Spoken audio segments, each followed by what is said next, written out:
So welcome everyone. This is Dr. Alana James, and I'm so excited about today. Today is the first of, or this particular session is a great standalone session about argumentation and how it is a thought pattern that should be with you all the way through your writing of your thesis and dissertation. But besides that, it's also the kickoff piece of a series of modules that are specifically designed for people who want to get this work done faster, want to understand all the subtleties that go with it as it goes along. And there are 6 webinars and an entire modular course set up behind it that will have tons of resources for you that will continue to be available even after this is all passed. So this is the beginning of what is a fairly big lift, and it's our test about taking completion work to scale. So thank you all very much for being here.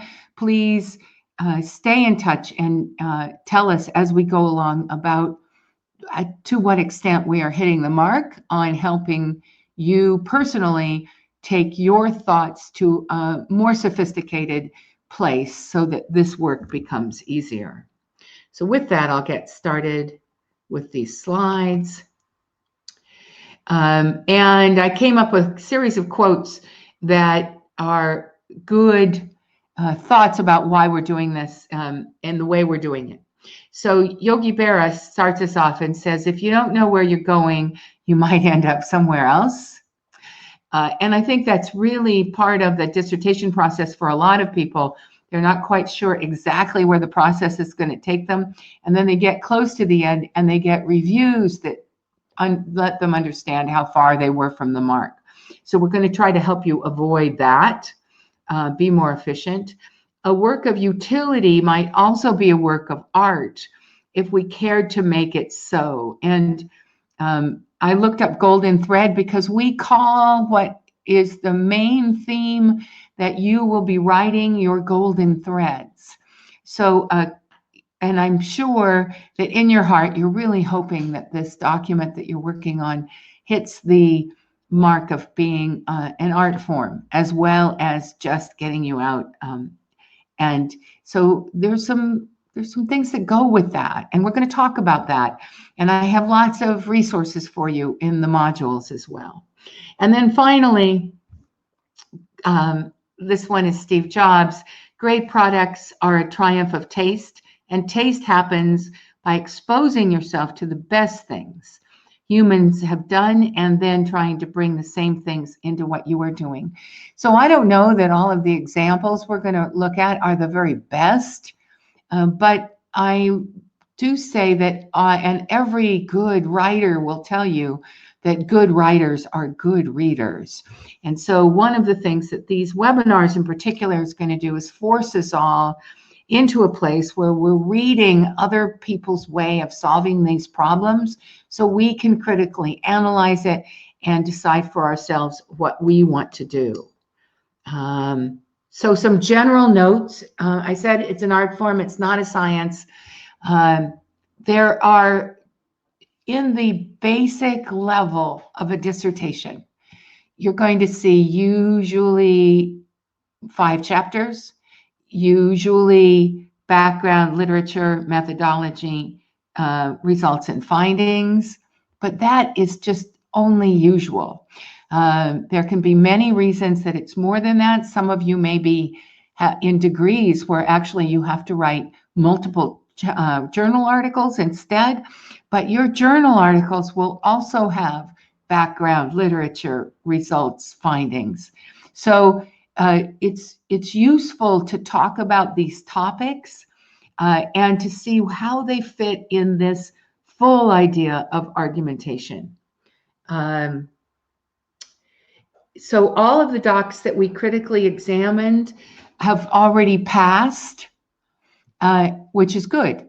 And we may look at them, happens almost every time I do this kind of work, and you may find all kinds of things you don't like about them. That's the nature of peer review. And that's also the nature of if you're working on these and then suddenly you send it to your committee, they're going to find things wrong. And that's the nature of peer review. And peer review helps our work get better. So our day today is a critical analysis of argument, and then some practical notes about the PhD Scholars Program, how it works, and etc. And if you feel free, as you have questions, you have a couple of options for questions. You can go to WooClap, www.wooclap.com/argument. And I see that somebody already has done that since this started. And if you post your questions there, they will all get answered, and they will all get answered in written form later too, as I mull about them, and you might get even a stronger answer. So again, that address is www.wooclap.com/argument. So we're going to first discuss what are the parts of the argument, just in general, not all the specific kinds, but from that, what are the different parts that are in the dissertation, and where are those argument parts in the thesis? And also for those of you in your proposal state, how does that work? And what should you learn to see when you read and analyze other people's work? And then what standards matter?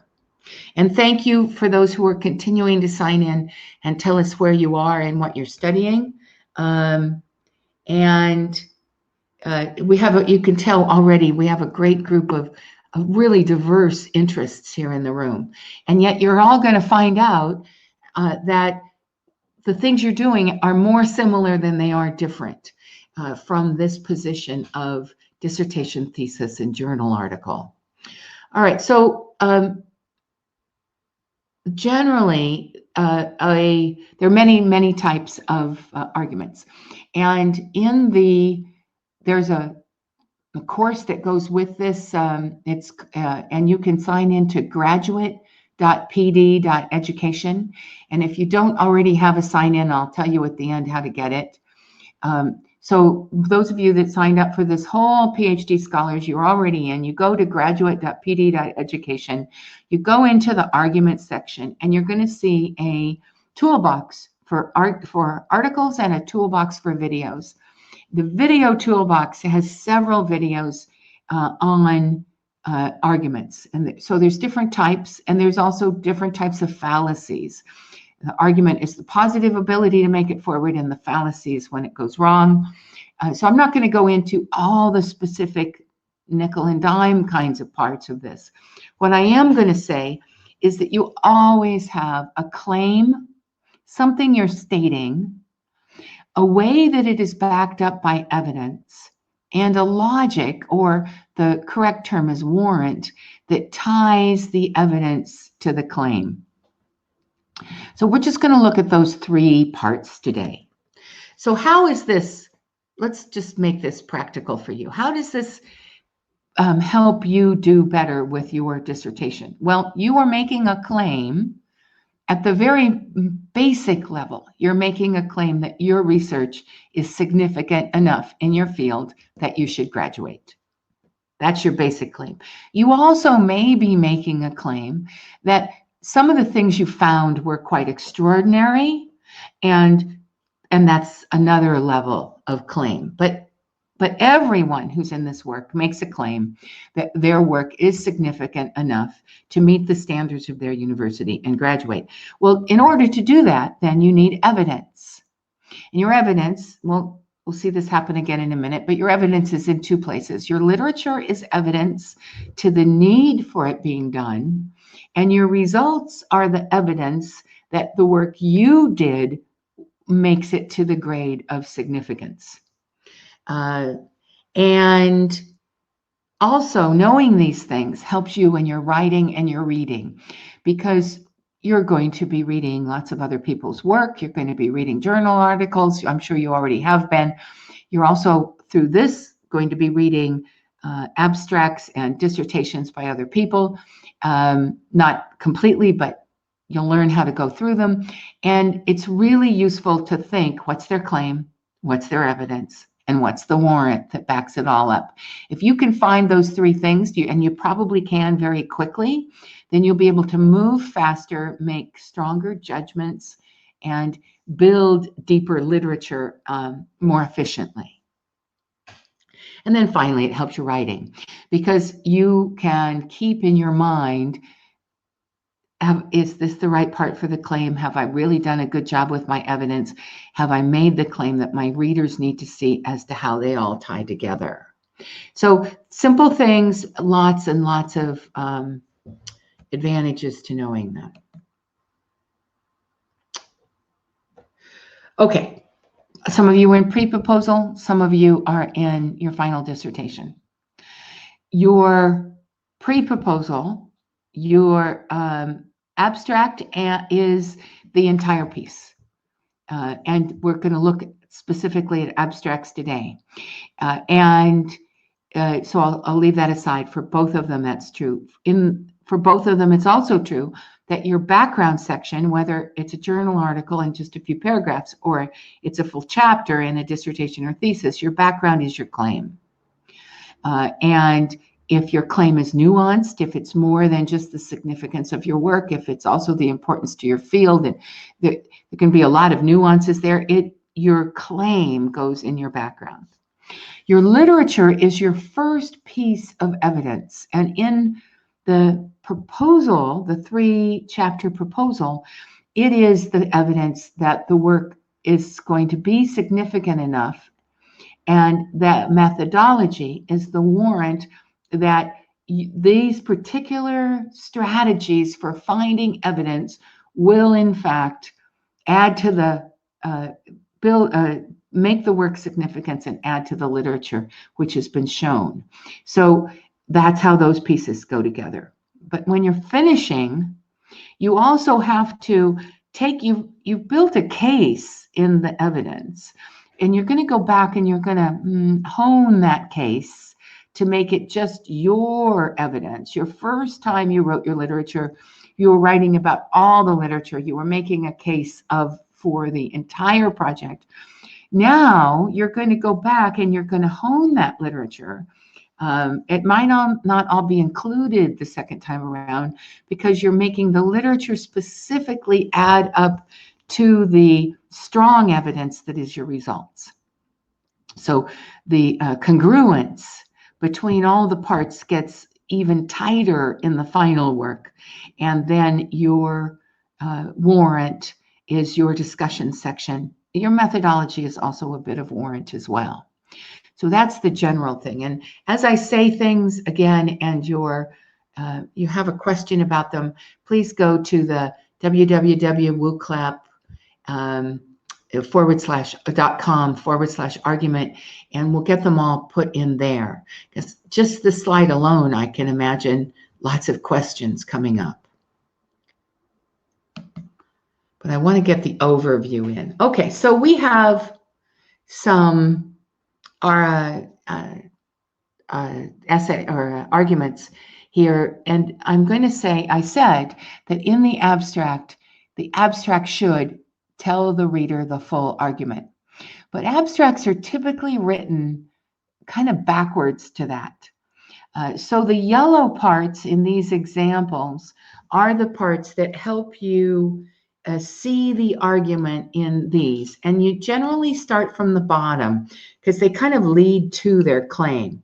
So this one was an exploration of in China of tombs and grave markings and just a ton of evidence. And she's making some conclusions about the different dynasties in China.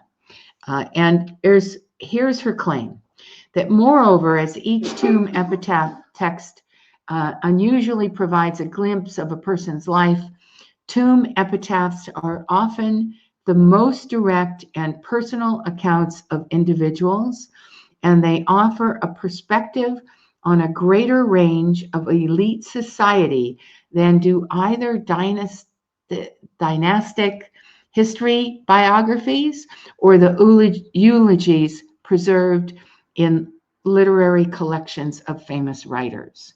So her claim is clearly, my work is significant because I have uncovered a personal view of people's lives through my study of tomb epitaphs.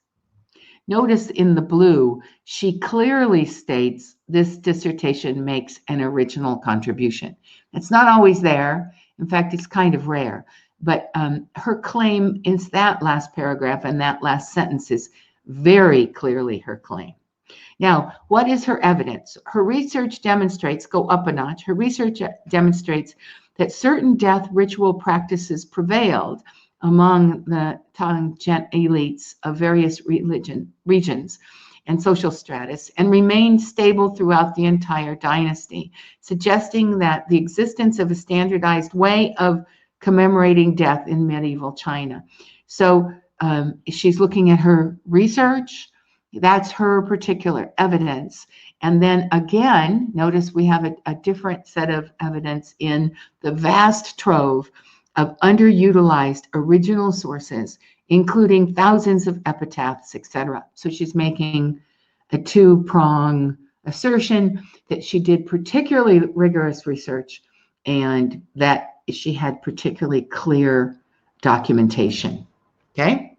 So when you know what to look for, these things become less putting it all together and more something that you can quickly say yes or no to. Now, some claims may be implied. This one, don't look at the bottom part for a minute, just the two in yellow. The bottom says a model of thriving for small business owners is proposed, showing alternating periods of personal investment and capitalization on opportunities, leading to brief periods of intense thriving and subsequently higher levels of sustained thriving. So it's a business study. A lot of you will be business people, and she has or he has developed a model. And by the way, all of these are coming up here in the slides, so you'll have the links and you'll be able to go back and look at everything that I'm using as an example easily. 15 interviews were conducted and analyzed, resulting in the identification of the personal investment as the core concept for what explains thriving for small business owners. So the actual claim is that this theory develops accurately from the data. Once again, that this is worthy of graduation. But there's an assumed claim here that this theory of thriving will help small businesses. And it was not explicitly stated, but the reader, especially when it's a pragmatic topic like business, you in health might make the same kind of thing. Health often has an assumption that the work being done is going to help people be healthier in the long run. So watch for when claims are assumed. And then the evidence from the 15 is extrapolated, and this is significant, relies on grounded theory to support the credibility of evidence of the 15. So those of you who are doing qualitative studies, especially qualitative studies with small populations, rely on to a pretty good extent on the strength of your discussion of your methodology as being appropriate to back up the strength of your data. Methodologies, especially in my career, which is a long one, qualitative methodology has changed a lot. So you could get away, when I graduated, with grounded theory being as easy as selective and open coding and showing in a few words the words they use. Those people who have really honed that methodology now would have very rigorous things you had to do to meet it. Same thing would be true of narrative inquiry. Same thing would be true of action research. These are methodologies which have grown, and for you to rely on the methodology as a backup for the rigor of your research requires that you do a really good job of it and you can speak really well to it. That's a heads up. If you have committee members who are well known for being good in that methodology, that's going to be one of the hurdles you have to get over with your argument. And this is one, some abstracts don't make claims well. And they don't, this one makes a claim, quite firmly makes a claim, but I couldn't find any evidence in the abstract to back up that claim. So this is some work on, with, I think, young African-American men doing the arts and helping them find their own voice. And so nowhere in this am I not suggesting that this is really good work, but this author did not give us the evidence. You can see, and it brings all the way through, but the Black Boy Joy is revolutionary because it ruptures oppressive social structures that make Black boyhood socially unimaginable and creates a space they are felt, heard, seen, and matter. And Black Boy Joy refuses the systems of whiteness and white supremacy by reclaiming Black stories, voices, and identities through the arts and humanities. Now, I am very much in favor of critical, the entire critical side of the of research. So whether it's critical race, which this may very well be based on, this may have excellent theoretical underpinnings. I'm not saying anything about the work. I'm just saying this author was not building an abstract that tells us all the things that are needed for a claim. And I think I'm not too far wrong to say they may be hampering how far their work actually goes, because in an academic environment, people are looking for claims and our arguments. And so this one doesn't have all the pieces.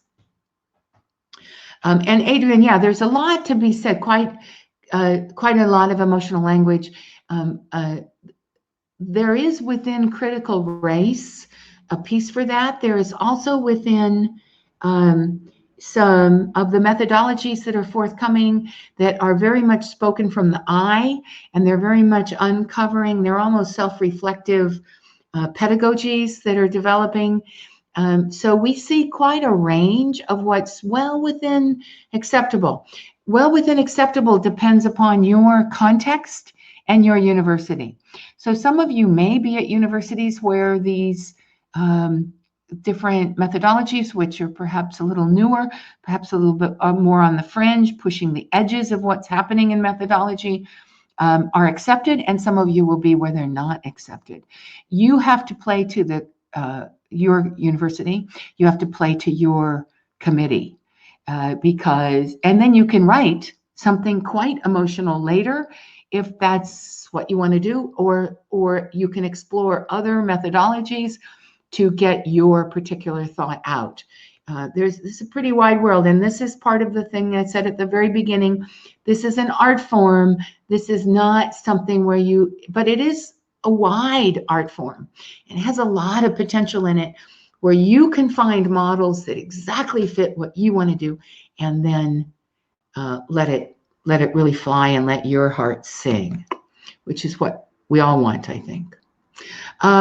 So I had only one woo clap question come in before I finished my slides. It was, the first one said, and then at the end of today, I'll look at the other woo claps. I don't really understand the warrant. What is required? Good question. So this takes us to the question of what are the standards of an argument. Generally thought that if you want to evaluate an argument, there's three things. Is it valid? Meaning, do they stack up? Does the argument is the evidence back up the argument? And does the warrant tie them together? That's valid. Is it relevant to what you're talking about? Because certainly in debate, in arguments that are brought up for debate, people can throw up straw men or kind of change the subject on you by pointing out something that's irrelevant to what you really had in mind. I actually have seen that in committees happen as well. So is it valid? Is it relevant? And is it important? And importance, of course, is very much contained by our particular place in the world and our thoughts, and to some extent our age and our culture and all the things that make us us. So during an emergent phase, or for community research or education, the standard of precision of evidence will be less stringent than in the sciences or other more developed arenas. Now, I'm an educator, so for those of you that are educators, it is a touchy subject, but because we study things that are very complex, we are studying whether or not rolling out something in a big, at scale way actually impacts individual, very complex stories. Generally, our evidence has difficulty making the warrants as strong as we would like. And it's just the nature of the game. Other educators will realize it. They will give each other leeway, and we always work for the best we can be. That's typically also true in community research, and it's typically also true in emergent research methodologies. Not always, so don't beat up the messenger if you have examples where that's not the case, but I'm making probably a gross generalization there.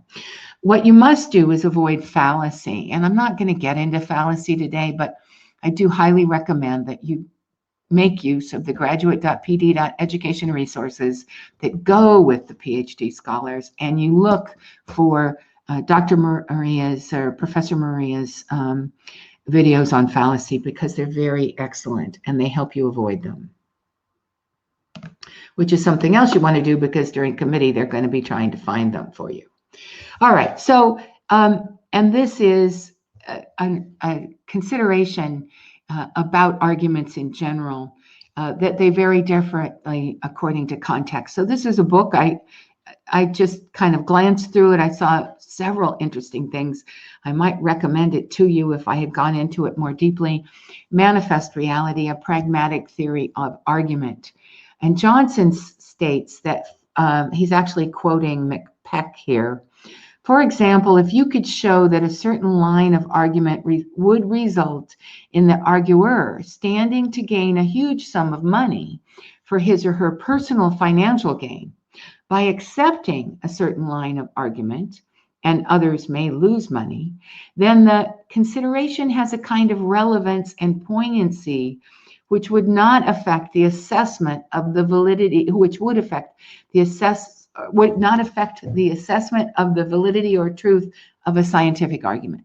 So he's saying, you know, there are within arguments people who will be prone to take your word for it. And I'm going to use an example, my own committee at Teachers College. The outside source, or the outside examiner on my committee, was also the provost at the time, and she was an action researcher in the health field, but she did participatory action research for her own methodology. She was also at the table the high-ranking person in their political arena, and so even though there were lots of things about that dissertation which the more stringent members of the committee would have taken to negative account, and I probably would have been faced with very big rewrites, her acceptance of it, because of the nature of action research, which she knew very well, made the whole thing pass. So it does matter what your context is. It matters the personal context, and it also matters in committee who else is in the committee. And recently I was teaching in Dublin, and they had some horror stories about how the outside examiner had been someone who was very well known in the field. One of those people that the rest of the people were very pleased to meet and sit on a committee with, et cetera, and that person had been negatively disposed to the person's work, and it had had a negative outcome on how much rewrite they had to do. So be aware, context matters. Let me see what we've got going on. Adrian has the assurance that evidence it presented in support of an argument is indeed valid and in relation to that particular argument. That's, let me think, assurance that I don't know if it's assurance is quite right. It's I would call it more the tie, that the warrant is the part that ties the things logically together. So I don't think the warrant assures. I think the warrant convinces that the evidence presented supports the argument and makes the whole thing valid. Assurance might be the word there I wouldn't quite sit well with, but once again, now we're getting into wordplay, and we all know how far we can go with that. Let me just take a quick look at WooClap.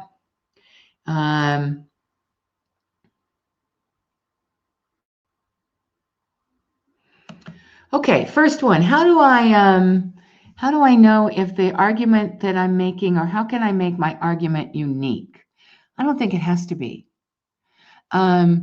Your evidence is unique if you are in the pre-proposal stage. I'll drive this down into two places. If you're in the pre-proposal stage and you're making the argument that you found a gap in the literature and that it's useful for the field to fill that gap, it's a pretty common use of evidence in the pre-proposal stage.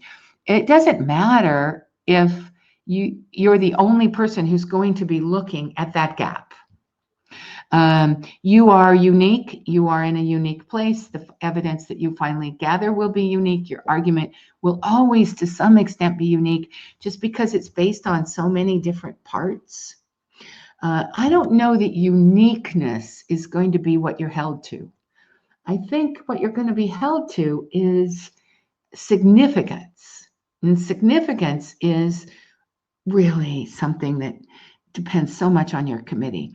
How much do they care that, and what university are you in, and how much do they care that your work will look good on the whole university, that you've uncovered something that is that significant? So if we're talking about how to make the argument show that you're significant, well, then you do that through building a really good argument. And I'm going to push you off then to the webinars by Professor Maria, because she does a great job of the step-by-step of how that is done.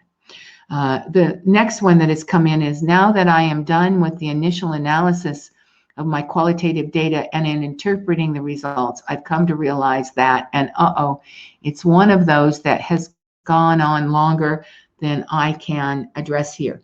So what I will do is I will take that and any other WooClaps that come in after this moment, and I will go into the argument toolbox. Second toolbox under argument is a forum, and I'll cut and paste them in the next few days into the forum, and I will answer them there, so that you'll get some quick discussion out of that, and so that others in the room here can discuss it with you, because the forum is a great place for those of you that are socially inclined to learning, for us to discuss these matters even further.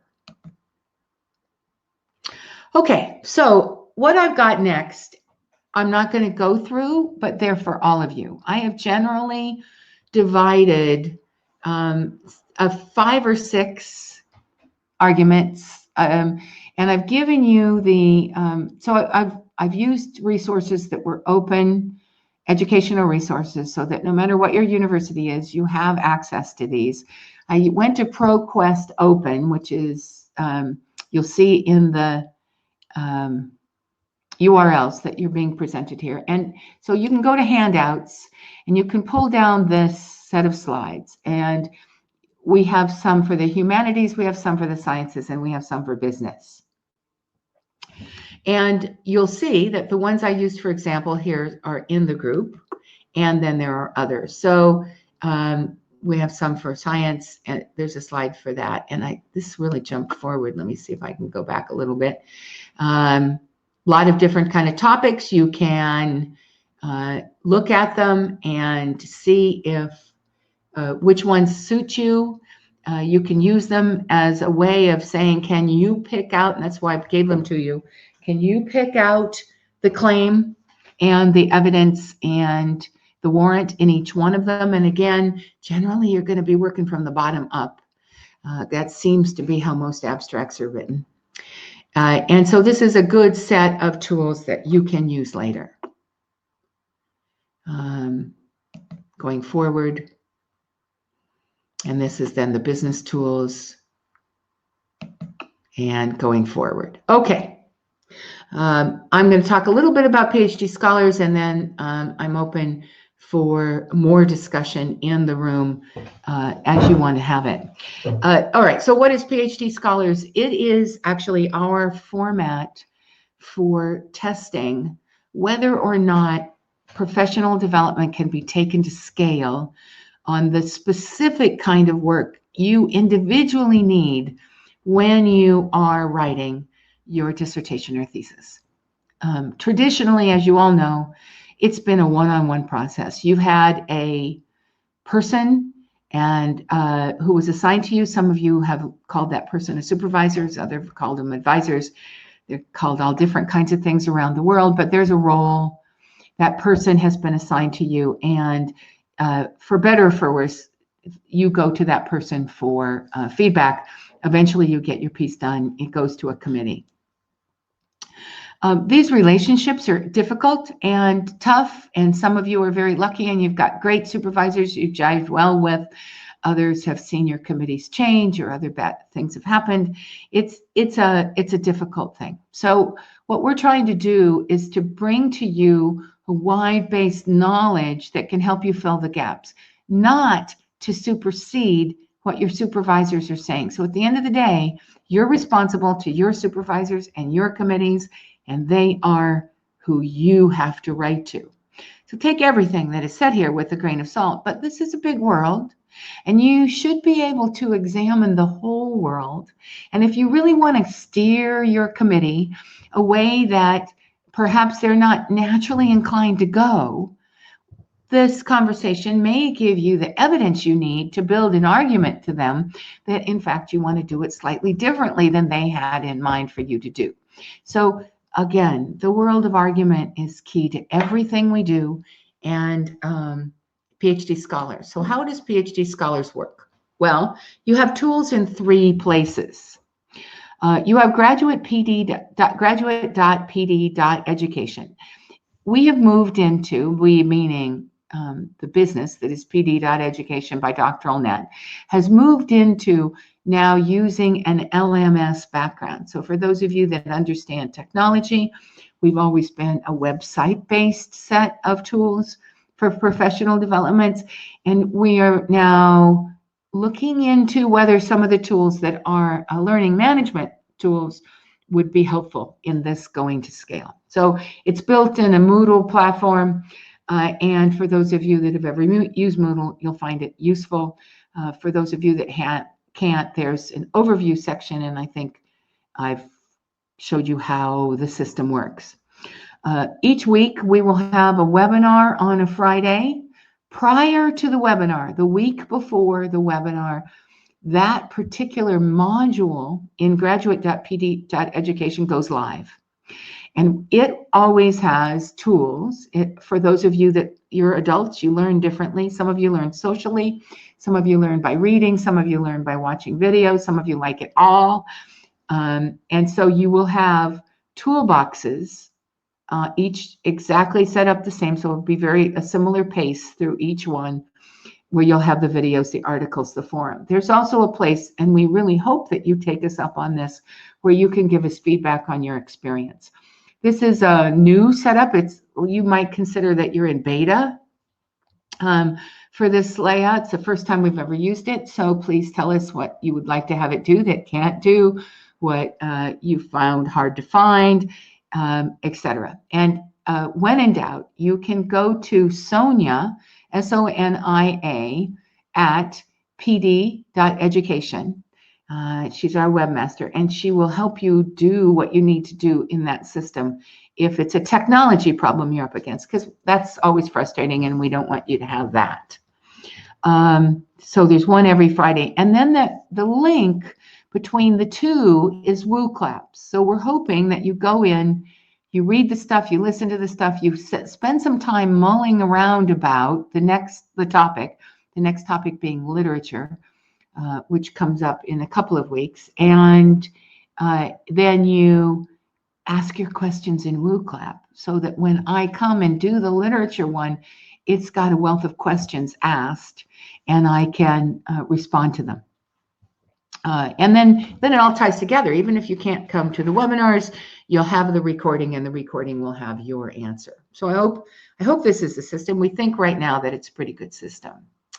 Sonia at, and let me type it in. That was a good question. SONIA at pd.education. Now that might be a new thing for you.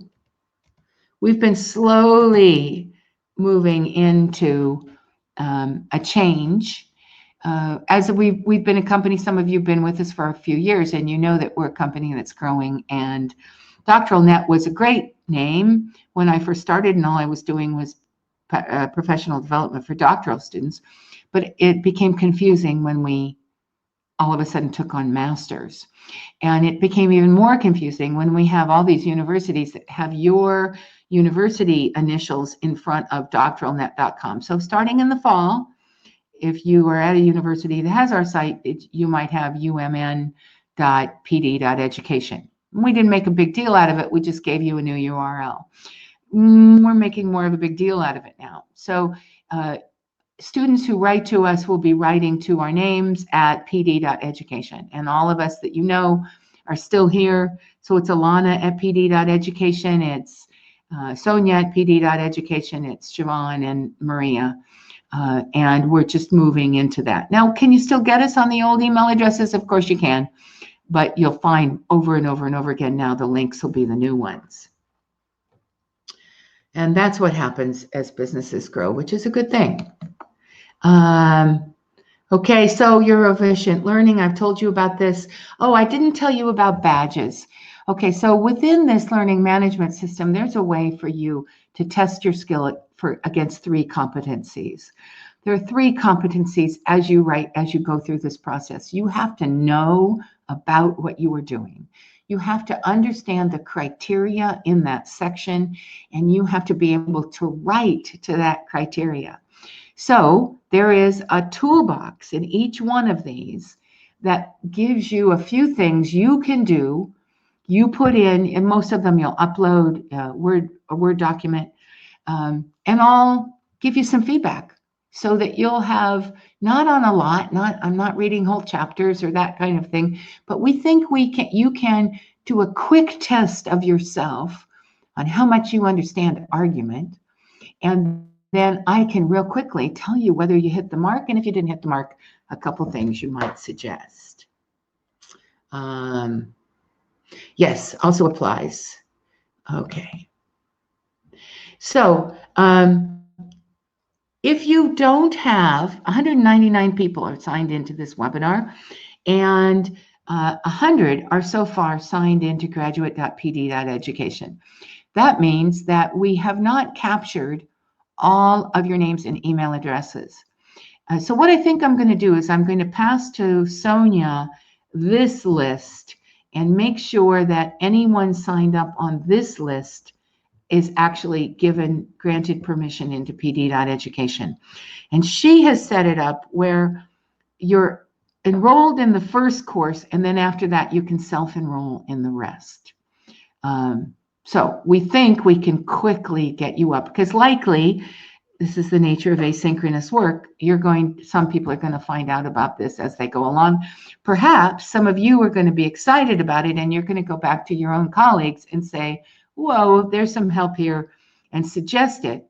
They can come to the Big Marker room, and there is now a series link in Big Marker. And anyone who signs up to the series link will be signed up to all the webinars, and they will also once a week or so, we will be uploading to the graduate.pd.education. The nice thing is you don't lose ever. All the stuff that's there for you, you will then have always have available. Because we understand that you may be listening to these webinars. Some of you may be writing right now, and this is really perfect timing for you. Others, you may be thinking ahead, and when the time comes, you'll want to come back and look again.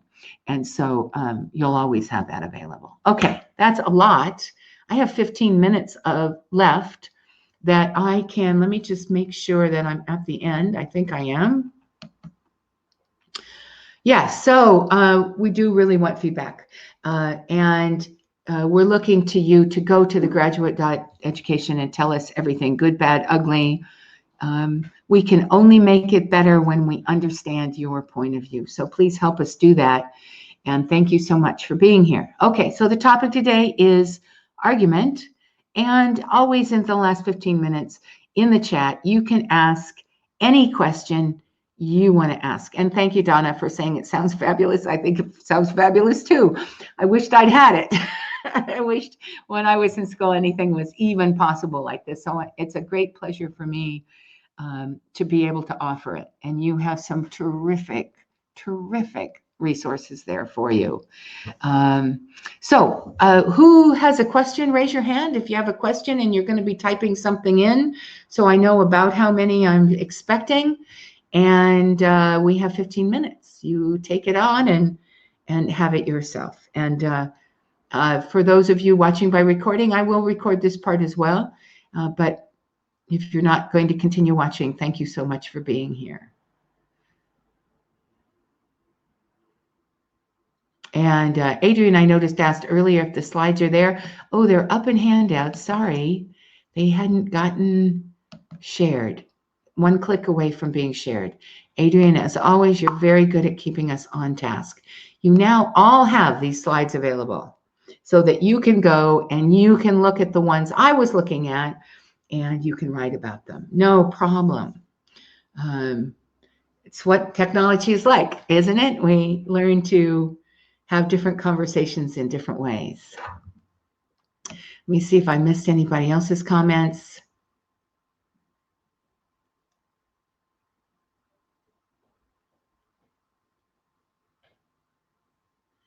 I noticed some of the people that you signed in with, excellent. So we've got some business people here.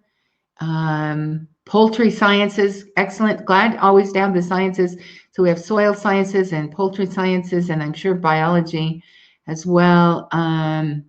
Psychology, gentrification, sexual orientation and gender minority students, and misconduct. And that's a very timely topic, certainly one that we need more academic work done on.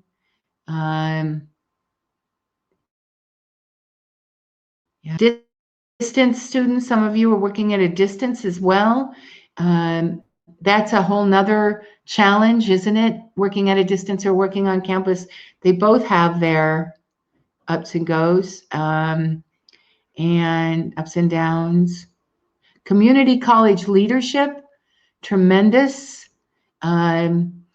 Community colleges are growing, especially in the United States, and they help so many people get in to this world the first time, especially adult learners. Excellent work. And I appreciate that there were some comments about the people who are writing. You always will have comments about other people's writing. Keep after it. So people who are signed into the DoctoralNet or pd.education sites, absolutely, this PhD Scholars is a totally different sign-in. So you need to, probably the fastest thing to do is, you're in this, is for me to just take the people here. We can always have more sign-ons than use the graduate.pd.education site. So I think I'm just going to have everybody who came to this webinar be given to Sonia, and you'll have access. That means that in the next couple of days, when she gets that work done, I will write you an email that I wrote everybody that came the first time, And you'll get that email, and you'll get my orientation and a few other things too. So when you get that email, you know that you can sign in. Is there such a thing as an abstract template? I did have, let me say yes and no, depending upon you. It's a very good question, Donna. Thanks for asking it. None of those that I put up today use it. So it may be a style that has lost some of its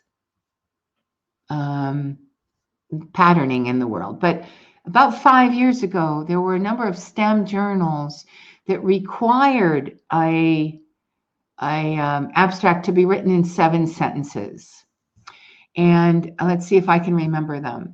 The topic of this study is, the methodology used was, the population or the specifics of how the data was collected, results found, the results showed, findings were, and in discussion I conclude. That's 6 sentences.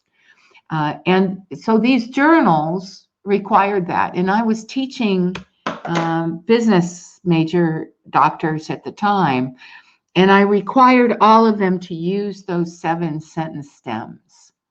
So if you ask that question in the forum at the graduate.pd.education site, I will take a look and see if I can find those original 7 sentence stems.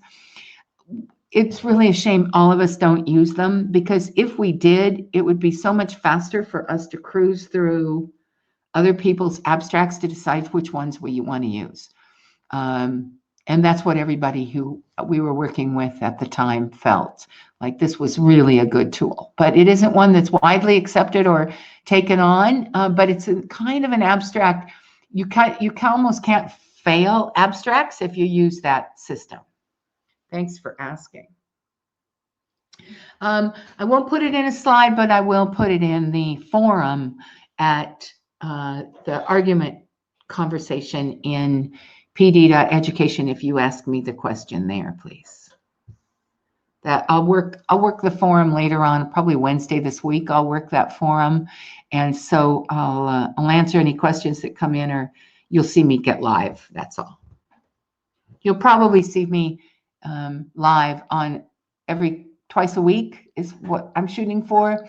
And also, by the way, next week, no, 31st, is that next week? No, we'll have this one on argumentation. Then next Friday, I'm back with literature. And then the week after that, the 31st, actually the Friday caught me on a travel day. And so there will still be a meeting here. This room in this place, you will still be open, and one of my colleagues will open it for you, but it will be a conversation that you can all have with each other. It won't be facilitated. So if that's your learning style and you're interested in seeing what other people think and you're willing to take some leadership to make that happen, please come. Okay, 5-6 more minutes. Raise your hand if you have other questions. That was a good one.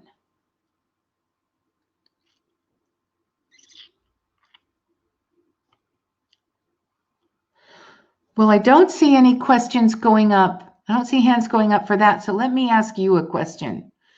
On a scale of 1 to 5, with 5 being this system, not just today's topic, but this system being pretty exciting, how